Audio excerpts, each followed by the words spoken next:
So hello guys, welcome back. In this video we are going to learn constraints layout.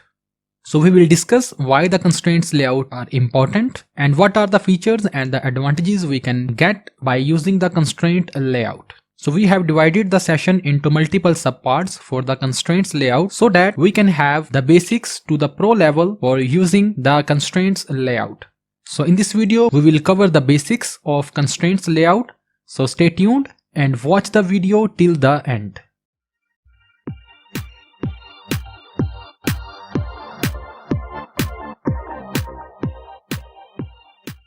So guys, with the Android 7, Google has introduced a new efficient and flexible layout manager called Constraints Layout for resizing and positioning the widgets on Android mobile phone screen. So first of all, let's discuss why we need a layout. So layouts are used to position and size of our widgets or view on different screen sizes. So in 2021, there are a lot of Android phone devices being used in the market. So we have to design our screen in such a way that it will look same on every mobile screen having different resolution and different sizes. So we have to make a responsive design which will adapt to every screen size. Suppose we have a tablet and we draw the button on this position. So tablet has a wider screen. So when we will run this application on mobile phone, we can see that our button has gone out of the screen. But when we will run our application on the tablet, it will look like okay. But for the mobile on a smaller screen, the widget has gone out of the screen.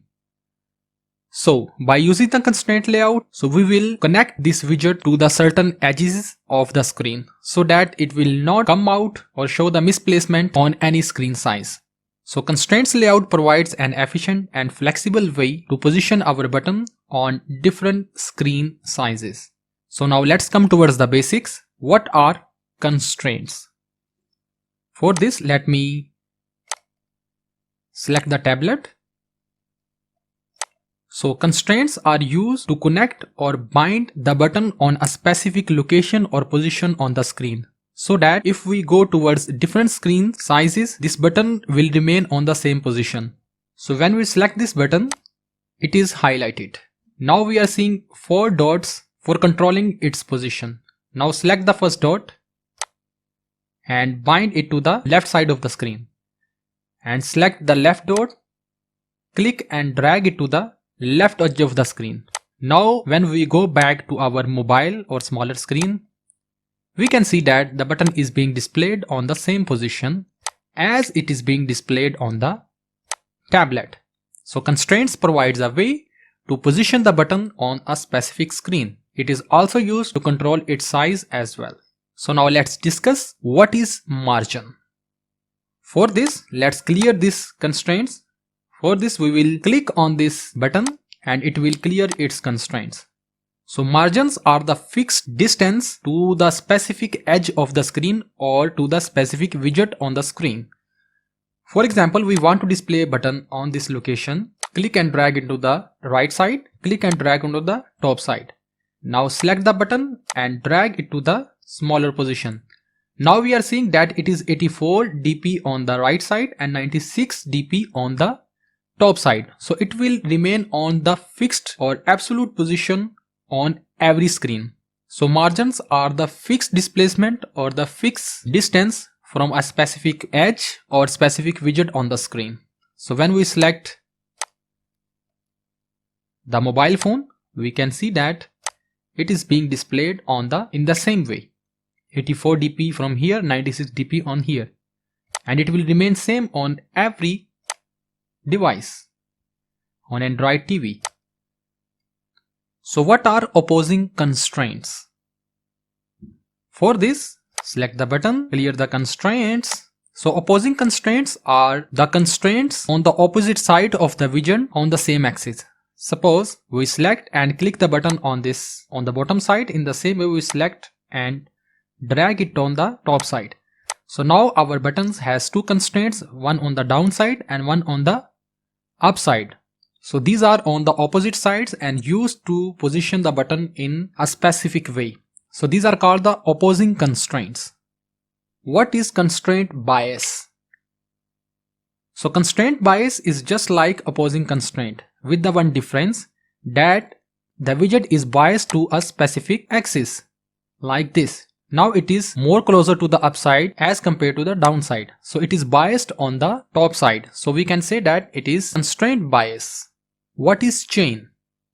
So widgets or views can be displayed in a group on the screen on a specific axis. For example, I have this view on the x-axis and we have the 3 widgets in this group. So this is called a chain. A chain can be horizontal or vertical. So there are different types of chain. The first one is the spread chain. In the spread chain, widgets occupies the equal space in a given view. So in this view, every widget has equal space in this view. So we are called spread chain. So in the spread inside chain, the center view spread inside chain. But before this, the first widget in the chain is called the head and the last is called the tail. So in spread inside chain, a widgets or different widgets occupies the equal space between head and tail widgets. Weighted chain. In weighted chain, widgets may have a different size. For example, this widget has small size, this has some bigger size and this has bigger size as well. So in weighted chains, all widgets has different weight or size. Packed chain. In packed chain, all the widgets are packed to each other. So what are guidelines?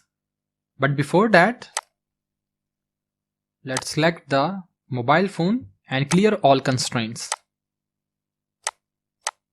So guidelines are basically used to give an additional target to which the widget can be constrained. Suppose I want to display the button at this location.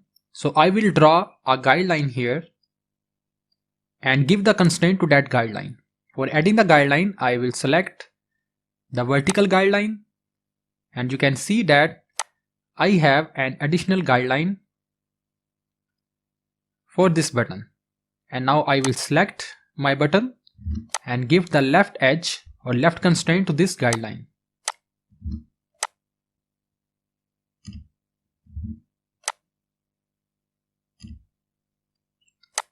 So now my button will remain 3 dp from this guideline. So now my button will remain at this distance as compared to this guideline. So now let's come towards the sizes of the widgets. We can also control the size for the constraints. For this, let's clear all constraints. Delete the guideline. So for controlling the dimensions, we will go into the code and from here, either we have the width and height into the wrap content. It means that button will adjust itself with the text. So if we will increase the text,